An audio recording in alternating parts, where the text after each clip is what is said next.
The first thing that we need to do is to change Ampere's law. And let's use Faraday's law to understand why.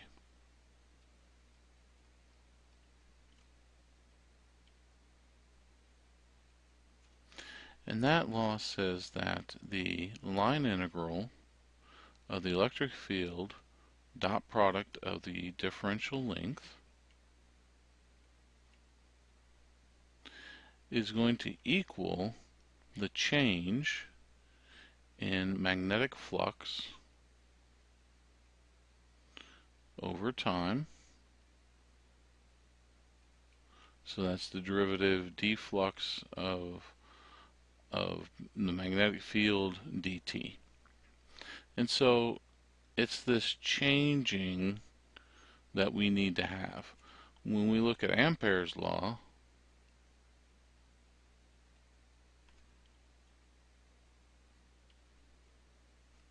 in the form that we know it, that is the line integral of the magnetic field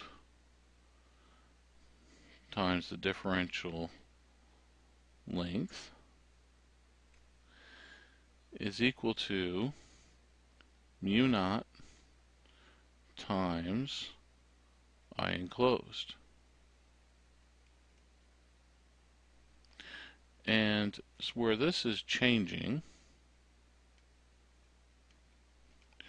this current is constant. It's nothing changing. So we need to find some way, if we can, to come up with a way of getting some changing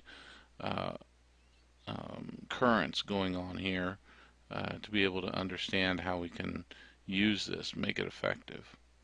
Now, when we talked about Ampere's law,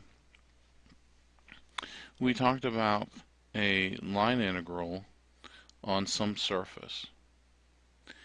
And as we took an integral around this surface, we had some current that was flowing through that surface, and we were able to calculate the magnetic field. When we look at this surface here, if I take the surface being this flat surface,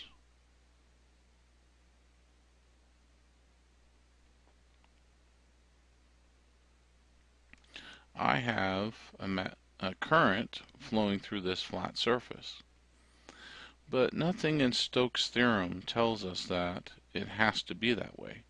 Stokes' theorem just says that the curl of the magnetic field times the differential surface area is equal to the line integral of the magnetic field dot dl. So this surface integral doesn't have to be this flat surface. It could be this rounded surface,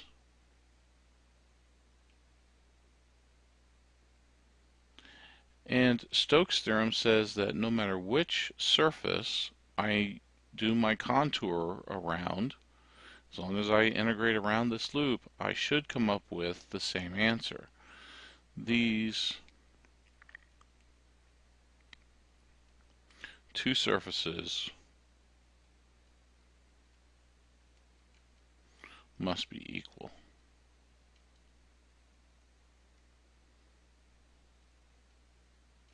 To the same integral.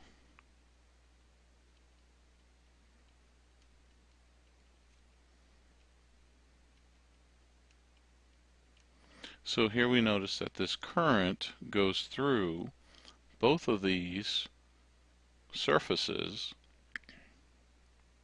although the shape of the surfaces are different. And this is because of Stokes' theorem,